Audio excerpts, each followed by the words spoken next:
Good evening, dear travelers, and welcome back to Snug as a Bug. Tonight, we will journey deep into the heart of the Emerald Isle, where myths come alive. Our first tale, The Children of Lear, will take us to the serene lakes of Ireland, where beauty and sorrow intertwine.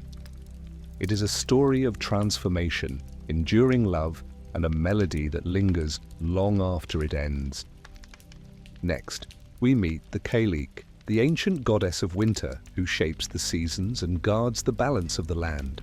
Through her story, we will traverse the frozen landscapes and discover the secrets of her timeless power.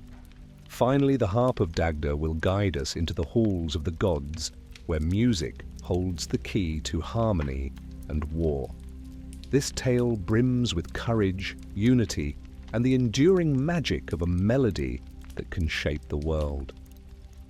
Let these stories guide you into the gentle embrace of sleep, their magic carrying you to the tranquil landscapes of Ireland. Before we begin, close your eyes and imagine yourself standing on the edge of a rolling hill, the soft emerald grass cushioning your feet. The land stretches out before you, bathed in the golden glow of twilight. To the west, the sun dips below the horizon, painting the sky in hues of amber, rose, and violet. A gentle breeze brushes past, carrying the scent of wildflowers and the faint tang of the sea. As you take a deep breath, you hear the distant trill of a skylark, its song blending with the rustle of the wind through the heather. The hills rise and fall like the undulating waves of an ancient ocean, dotted with ancient stone circles and solitary trees that seem to hum with quiet power. Ahead of you lies a serene lake, its surface as smooth as glass, reflecting the first stars that pierce the indigo sky. The water shimmers with an ethereal light, as if the moon herself had gifted it a secret. The air is cool and crisp, filled with the gentle symphony of nature, the soft chirping of crickets, the occasional hoot of an owl, and the rhythmic lapping of water against the shore. Let yourself walk closer to the lake, feeling the soft earth give way beneath your steps.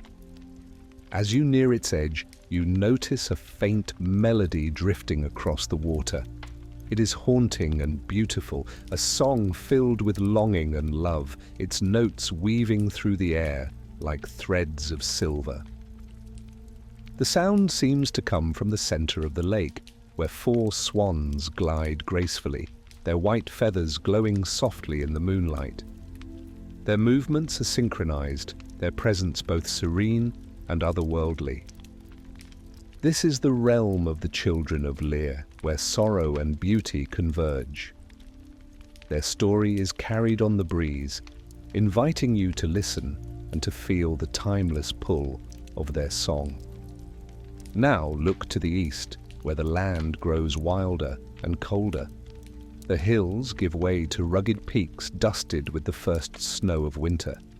The air sharpens, the gentle breeze turning into a brisk wind that whispers of change. This is the domain of the Cailleach, the ancient goddess who walks the mountains, her staff shaping the land and her breath summoning the frost. The earth itself seems to stir with her power, alive with the rhythm of the seasons, and further still, beyond the mountains and the forests, lies the sacred hall of the Dagda, the father of the gods. Its stone walls glow with an inner light, and from within, the faint strains of a harp can be heard. Its music is like no other, weaving peace and joy into the fabric of the world. This is Waithna, the Harp of Dagda, whose melodies hold the power to calm storms, inspire laughter, and bring unity to the land. Feel yourself drawn to each of these places, each a chapter in the story of Ireland's magic and mystery. The lake, the mountains, and the hall of the gods beckon you, their tales unfolding in the soft glow of twilight. Now, dear traveler, let us begin with the first tale. The Kingdom of Leah. Chapter 1. The Kingdom of Lear was a land steeped in beauty and legend, where the rolling hills seemed to hum with ancient songs and the forests stood as guardians of secrets whispered by the gods themselves. Every dawn the light spilled over the emerald landscape, bathing the fields in golden hues and reflecting off the dew-kissed petals of wildflowers that bloomed in vibrant abundance.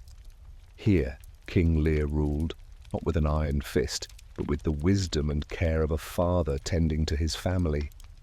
Lear's castle was a marvel in itself, an imposing structure of stone that stood atop a hill overlooking a vast lake. Its towers reached toward the heavens, and its walls were lined with ivy, the leaves turning crimson in autumn. Inside, the great hall was a place of warmth and cheer, where the scent of roasted meat mingled with the earthy aroma of peat fires, and laughter echoed among the high timbered beams. But Lear's heart belonged not to his castle nor his lands, but to his family. His wife, Iob, was the light of his life, a woman whose presence was as soothing as the gentle rain that nourished the earth. Her laughter was music to his ears, and her kindness was known throughout the realm. Together they had 4 children, each one a reflection of the love they shared. Fionnuala, the eldest, carried herself with a grace that belied her young years. Her raven-black hair fell in waves down her back, and her blue eyes sparkled with the wisdom of someone far older. She had a natural ability to lead, a quiet strength that her siblings instinctively followed. Aod, the eldest son, was a mirror of his father's courage and adventurous spirit. His laughter was a constant presence, filling the castle with joy. The twins, Fiatra and Con, were as mischievous as they were inseparable. Wherever one went, the other was sure to follow, their escapades often leading to bursts of laughter, or the occasional scolding. Together the 4 children brought life and light to Lear's castle, their voices weaving a tapestry of joy that seemed unbreakable. But fate, as it often does, had other plans. When Aob fell ill, the warmth in the castle dimmed. Lear did everything in his power to save her, summoning healers from across the land and offering prayers to the gods, but her condition worsened. Her death cast a shadow over the family, a grief so profound that it seemed to seep into the very stones of the castle. Lear, devastated but determined to bring solace to his children, sought to rebuild his family. He married Aoif, Aob's sister, a woman of striking beauty and sharp intellect. At first, Aoif seemed like a balm for their broken heart. She cared for the children, offering them comfort and guidance. But as time passed, the cracks in her facade began to show. While Aoif was outwardly kind, she struggled with jealousy. She watched as Lear lavished his attention on his children, his eyes lighting up whenever they entered the room. Despite being queen, Aoif felt overshadowed, her heart twisting with envy. The love that had once drawn her to Lear began to sour, replaced by a growing resentment that festered in the depths of her soul. Chapter 2. The day Aoif put her plan into motion began like any other. The sun rose over the hills, casting a warm glow over the castle as the children prepared for an outing. Aoif approached Lear with a gentle smile, her voice soft and persuasive. "My lord," she said, "the children have been confined to the castle for too long. Let me take them to visit my family. A change of scenery will do them good." Lear hesitated, his protective instincts warring with the logic of her request.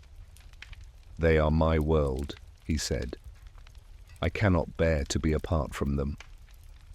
"You have my word," Aoife replied, placing a hand on his arm. "I will care for them as if they were my own. They will return happier and stronger."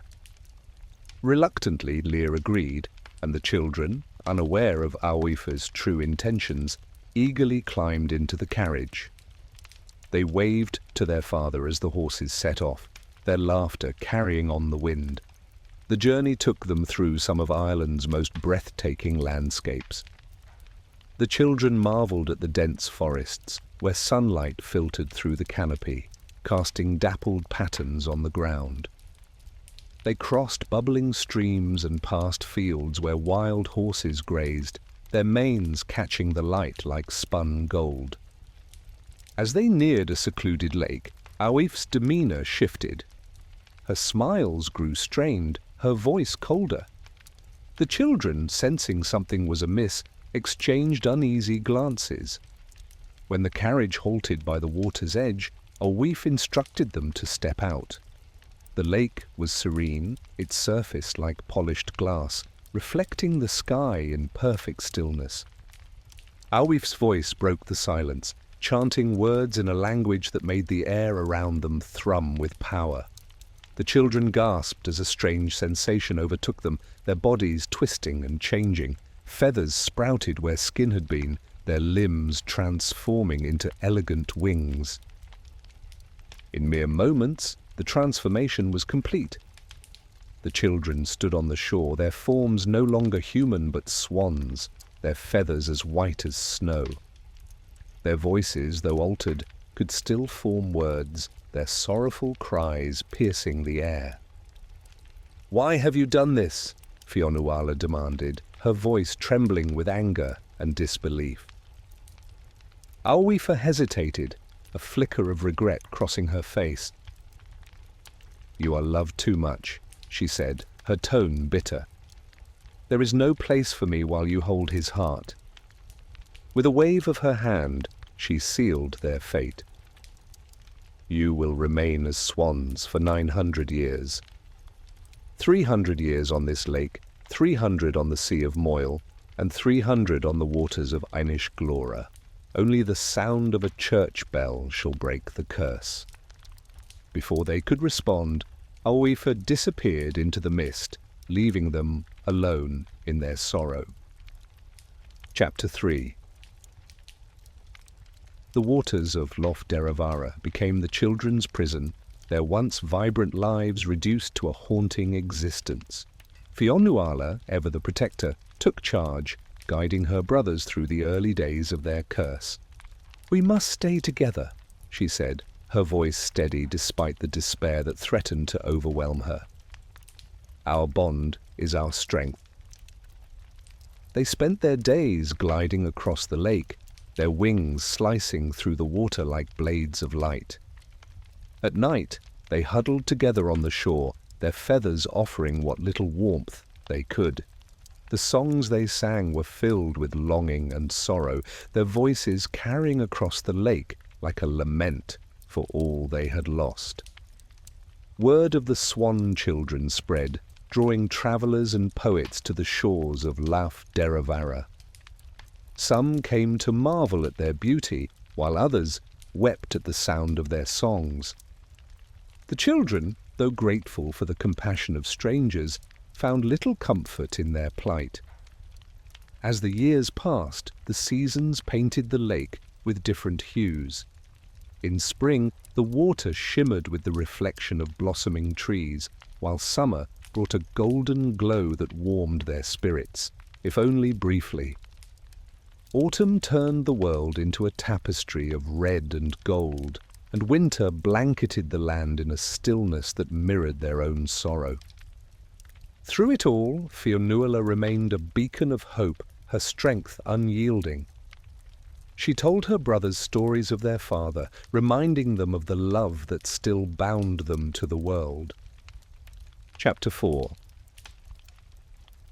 3 centuries had passed on Lough Derravara, and the Swan Children felt the pull of the curse urging them onward. Their hearts ached as they prepared to leave the lake that had been their prison and sanctuary. The waters, once unfamiliar and harsh, had become their home, the stillness of its surface a mirror to their sorrow. The thought of leaving the place where so many years of their lives had ebbed away filled them with a bitter-sweet melancholy. "We must go," Fionnuala said, her voice calm but tinged with sadness. "The curse draws us north, and we cannot resist it." Aod nodded, his expression resolute. "We have faced 300 years here. Whatever lies ahead, we will endure it together." The Sea of Moyle, vast and unyielding, was a realm unlike the gentle lake they had known. Its waters were wild, a churning expanse of dark waves that seemed to stretch endlessly into the horizon. The Swan Children faced their greatest trials here, battling the fierce storms and icy winds that raged across the sea. The first storm caught them unprepared. The sky darkened, heavy clouds rolling in like an ominous tide. The wind howled through the air, tugging at their feathers as the waves rose in angry peaks. Fionnuala led her brothers to a sheltered inlet, shielding them with her wings as the storm unleashed its fury.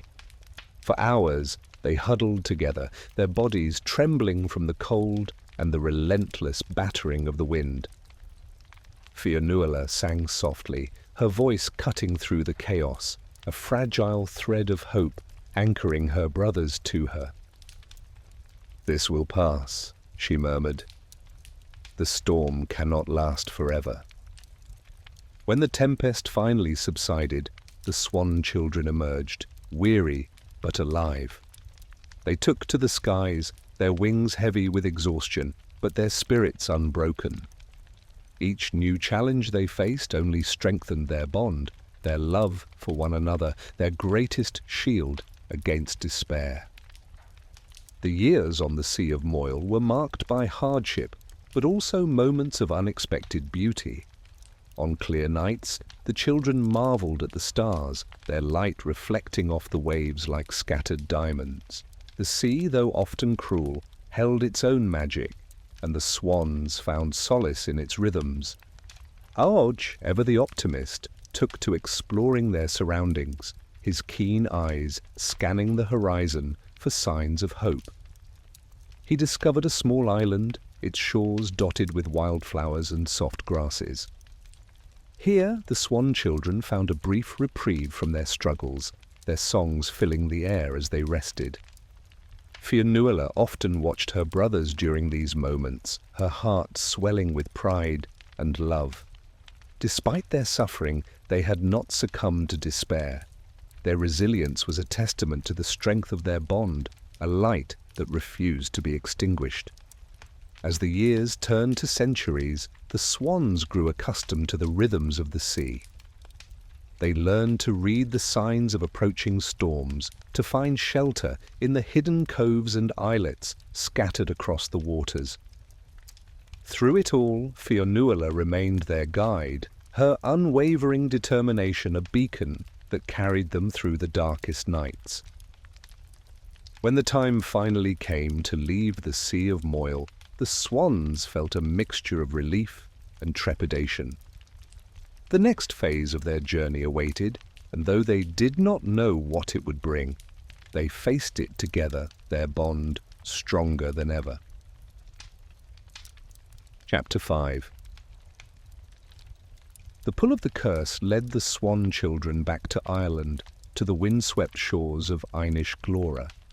The island, remote and untouched, seemed to echo their sorrow, its quiet beauty a stark contrast to the wild chaos of the Sea of Moyle. The land welcomed them with open arms, its grasses soft beneath their feet, and its waters calm and inviting. Here the swans found a fragile peace, their songs blending with the gentle rustle of the wind and the rhythmic lapping of the waves. For the first time in centuries, the Swan Children felt a sense of belonging. The island became their sanctuary, a place where they could rest and reflect on all they had endured. They explored its shores, marveling at the vibrant wildflowers that dotted the landscape and the ancient trees that seemed to stand as silent witnesses to their sorrow. One day, a traveller arrived on the island, a monk named Mokaomhog. He was a man of quiet strength and compassion, his eyes filled with a wisdom that seemed to pierce through the veil of time. When he first saw the swans, he fell to his knees, recognizing them as the cursed children of legend. "I have heard your story," he said, his voice trembling with emotion. "You are the Children of Lear, lost to the world but never forgotten. I will care for you as the gods themselves would wish." Mokaomhog built a small shelter near the water's edge, a simple structure of wood and stone. He spent his days tending to the swans, offering them prayers and sharing stories of the new faith that had taken root in Ireland. The Swan Children, in turn, sang for him, their voices carrying their sorrow and hope into the heavens. As the years passed, Mokaomhog became a source of comfort and guidance for the swans. He told them of the changes that had swept through Ireland, of the old gods fading into memory, and the rise of a new faith that spoke of love and redemption. The Swan Children listened with open hearts, their spirits lifted by his words. They began to find meaning in their suffering, a sense of purpose in their survival. Though they longed for release, they knew their story was not one of despair, but of resilience, a testament to the enduring power of love. Chapter 6. On the dawn of the 900th year, the sound of a church bell echoed across Einish Glora. The Swan Children felt a strange warmth envelop them, a lightness that seemed to lift the weight of centuries from their souls. Their feathers began to fall away, replaced by the fragile forms of their human selves. But time had not been kind to them. Their bodies were frail and aged, their faces lined with the passage of years. They had never truly lived. Mokaomhog wept as he embraced them, his prayers of gratitude filling the air. "Your suffering is over," he said, his voice choked with emotion. "You are free." The children, though weary, smiled. They had endured the impossible, their love carrying them through the darkest of times. Together, they knelt before Mokaomhog, who baptized them in the name of the new faith, ensuring their souls would find peace in the next life. As the first rays of dawn touched their faces, the Swan Children closed their eyes, their hands entwined. They passed away quietly, their spirits finally at rest, leaving behind a world forever changed by their story. Chapter 7. Though the Swan Children were gone, their voices lingered in the winds and waters of Ireland. Travellers claimed to hear their songs on quiet nights, a haunting melody that spoke of love, loss, and the enduring strength of the human spirit. The tale of the Children of Lear became a part of Ireland's soul, whispered around hearths and sung by bards. It is said that those who hear their song will find a deeper understanding of life's trials and triumphs, a reminder that even in the face of despair, love can prevail. As the story of the Children of Lear ends, we move into the next tale. The Cailleach and the coming of winter, where the changing seasons bring their own magic and mystery.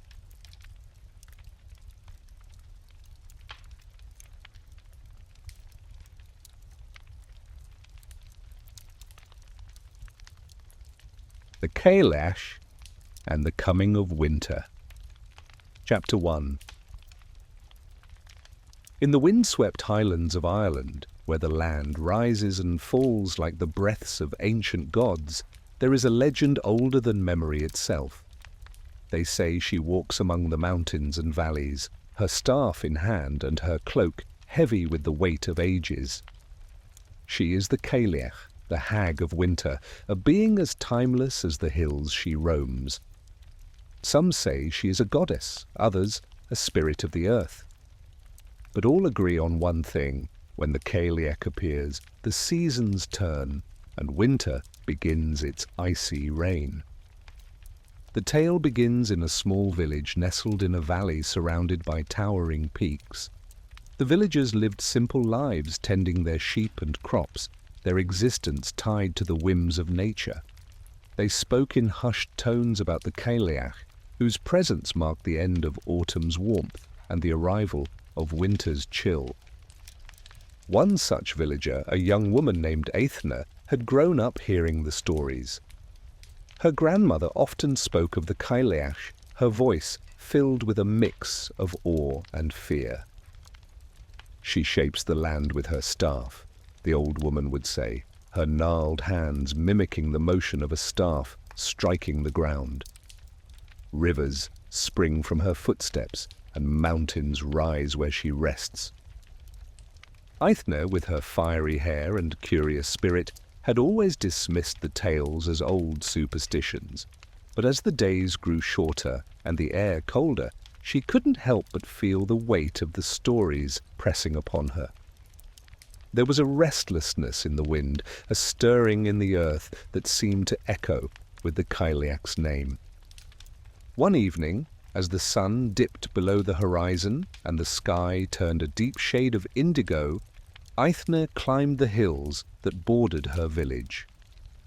The air was crisp, and frost glittered on the grass like tiny diamonds. As she reached the summit, she paused, her breath forming clouds in the frigid air. And then she saw her. The figure was shrouded in mist, her cloak blending with the twilight. She stood tall, her staff planted firmly in the ground.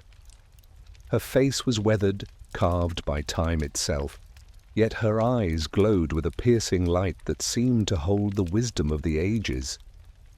Aithne froze, her heart pounding. She wanted to turn and run, but something rooted her to the spot. The Cailleach tilted her head, her gaze falling upon the young woman. "You are brave," she said, her voice like the whisper of the wind through the trees. "Few dare to approach me." Aithne swallowed her fear and stepped forward. "Are you the Cailleach?" she asked, her voice trembling. The woman smiled, her expression both kind and foreboding. "I am she who shapes the land and calls forth the winter.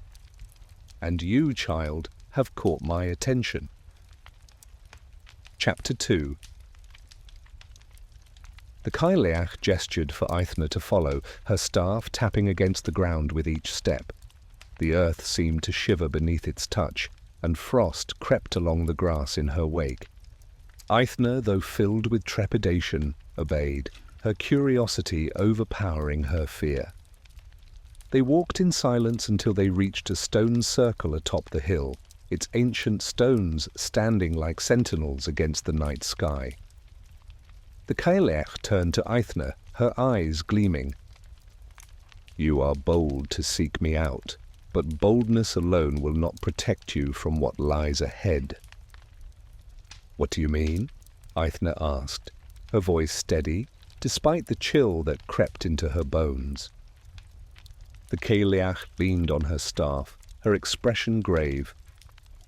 "Winter is coming, child, a winter harsher than any your people have known. The land will freeze and the crops will fail. Many will not survive." Aithne's heart sank. The village depended on the harvest to endure the cold months, and a winter without food would spell disaster. "Is there nothing we can do?" she asked desperately. "There is always a way," the Cailleach replied, "but it comes at a price." Aithne hesitated, the weight of her people's survival pressing upon her. What must I do? The Cailleach studied her for a long moment before speaking. "You must journey with me through the winterlands to the source of the season's power. There you will find a way to temper its fury. But know this, the journey will test you in ways you cannot imagine." Aithne nodded, her resolve hardening. "I will do it. For my people, I will face whatever lies ahead." The Cailleach smiled, a flicker of admiration in her gaze. "Then let us begin." Chapter 3. The Cailleach led Aithne down the other side of the hill, where the landscape transformed into a frozen expanse. The ground was covered in a thick layer of frost, and the air was so cold it seemed to burn Aithne's lungs with every breath. The moonlight cast an eerie glow on the terrain, illuminating the strange and otherworldly beauty of the winter lands.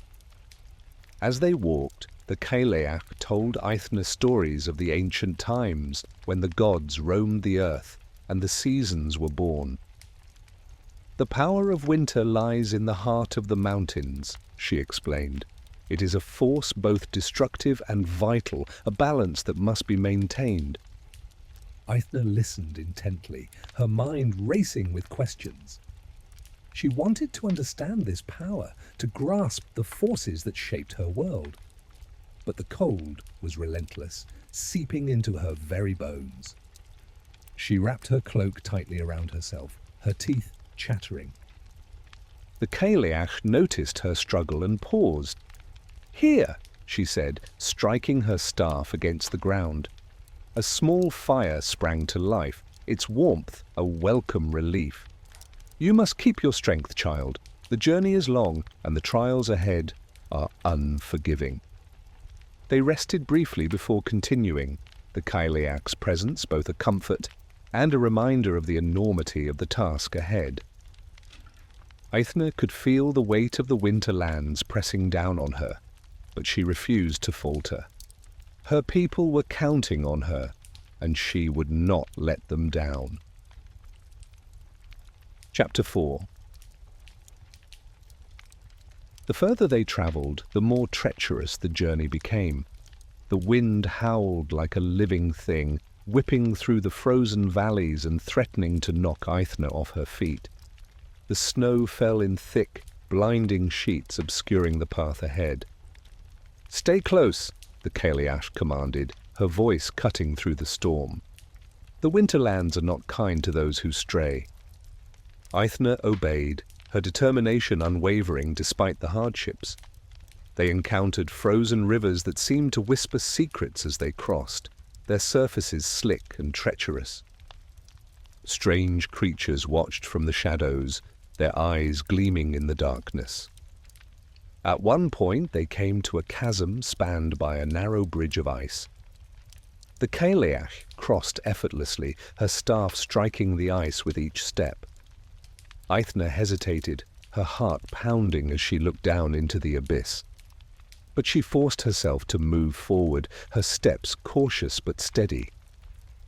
"You have courage," the Cailleach said, as Aithne reached the other side. "That will serve you well." Chapter 5.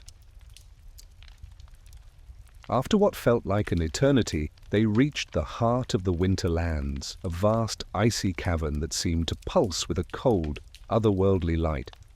In its center stood a towering crystal, its surface shimmering with an inner fire. This was the source of winter's power, the place where the season was born and sustained.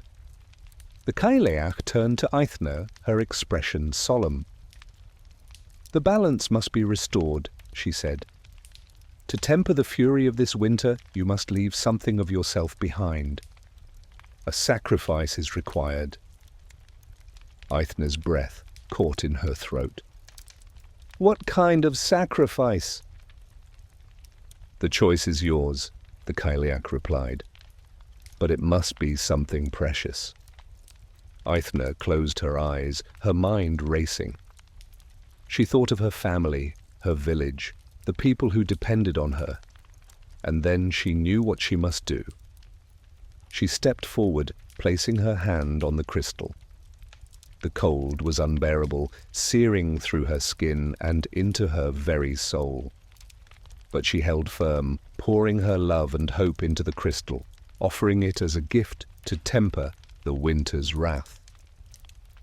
Chapter 6. When Aithne stepped back, the crystal's light had softened, its harsh glow replaced by a gentle radiance. The cavern grew warmer, the air less biting. The Cailleach nodded, a faint smile on her lips. "You have done well," she said. The winter will be kinder this year, thanks to your sacrifice." As they made their way back to the village, Eithne felt a strange sense of peace. She had faced the trials of the winterlands and emerged stronger for it. The Cailleach walked beside her, her presence a reminder of the power of the seasons and the resilience of the human spirit. When they reached the village, the first snow of winter was falling, soft and gentle. The villagers welcomed Eithne with open arms, their gratitude shining in their eyes. And though the winter was still cold, it was no longer merciless. Balance had been restored. Eithne never saw the Cailleach again, but she felt her presence in the turning of the seasons, a silent guardian of the land she had shaped. And the village, nestled in the shadow of the hills, thrived under her watchful eye.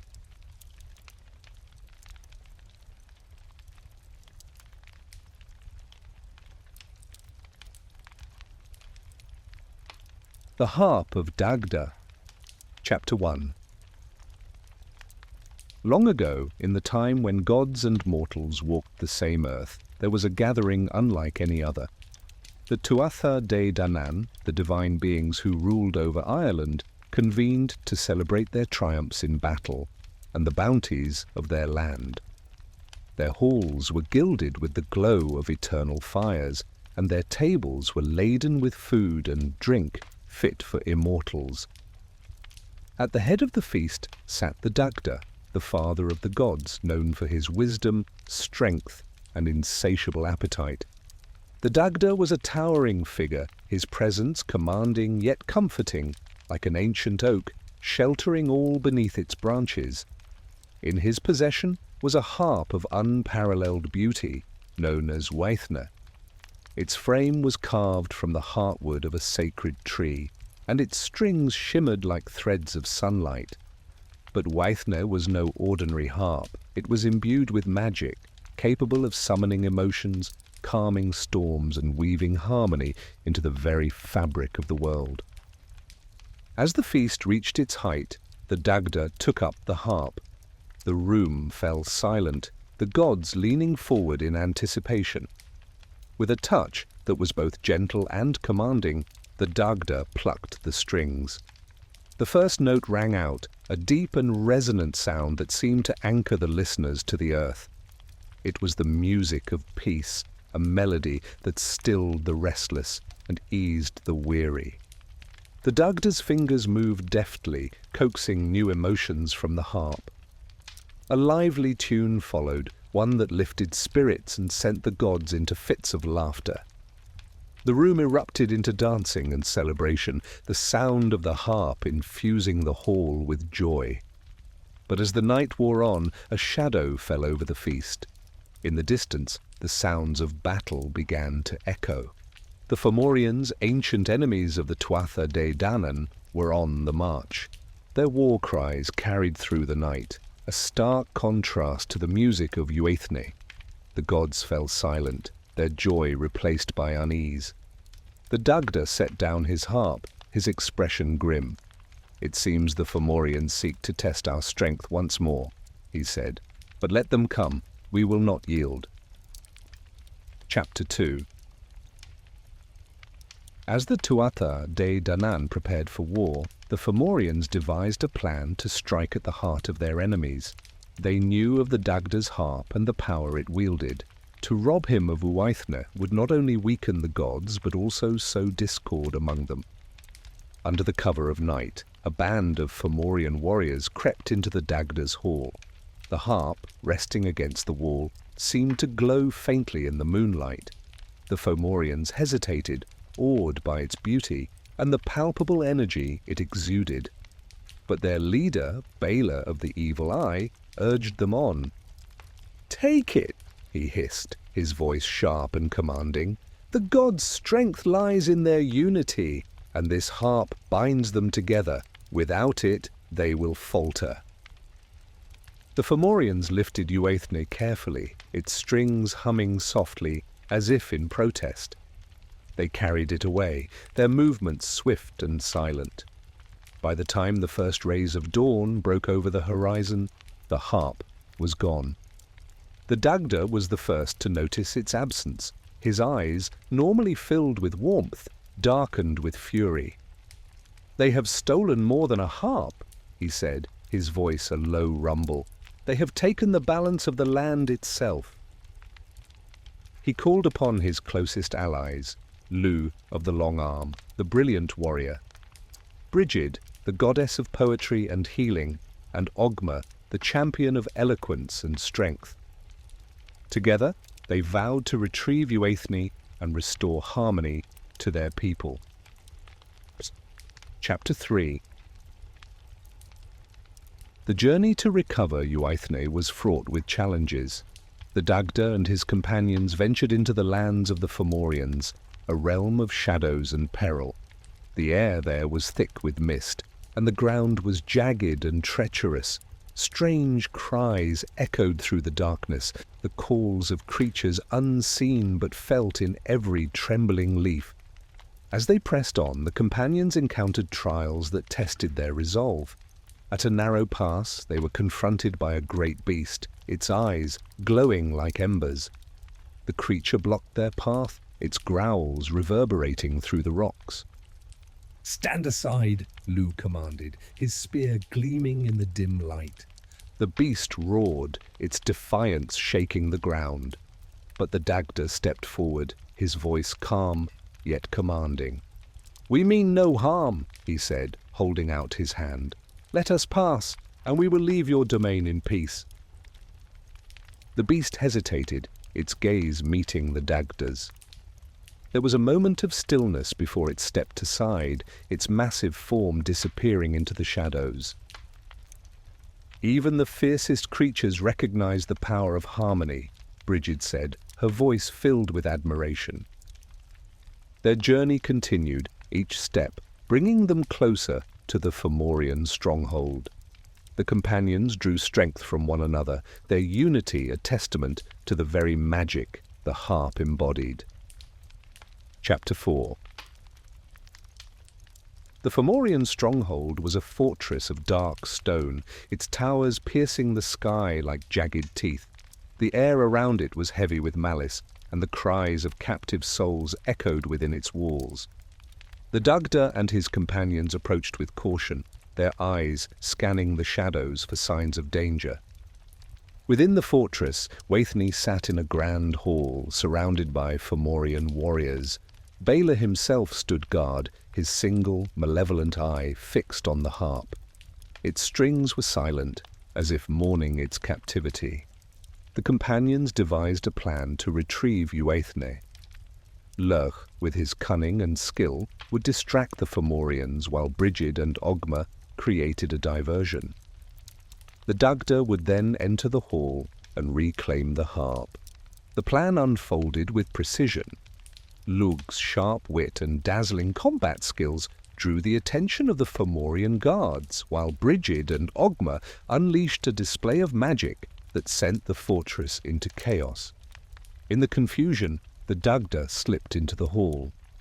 As he approached Euaithne, the harp seemed to awaken, its strings humming softly.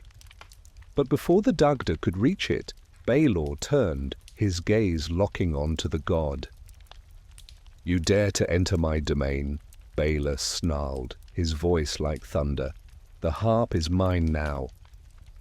The Dagda stood tall, his presence unyielding.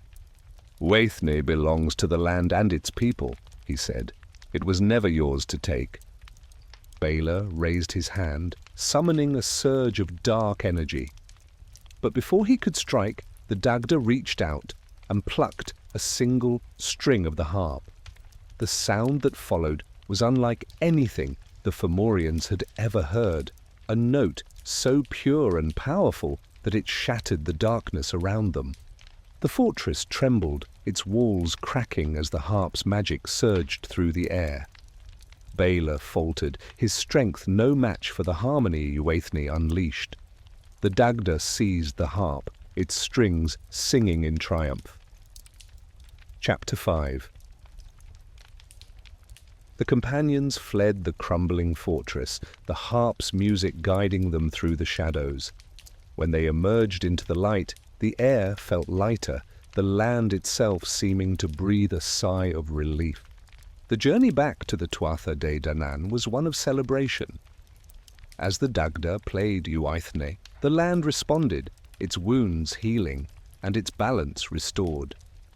Rivers flowed more freely, trees stood taller, and the skies shone with a brilliance that had been absent since the harp's theft. At the Dagda's hall, the gods gathered once more, their hearts filled with gratitude. As the Dagda played, the music of Uaithne wove through the air, a melody of unity and peace. The gods danced and sang, their joy a testament to the power of harmony.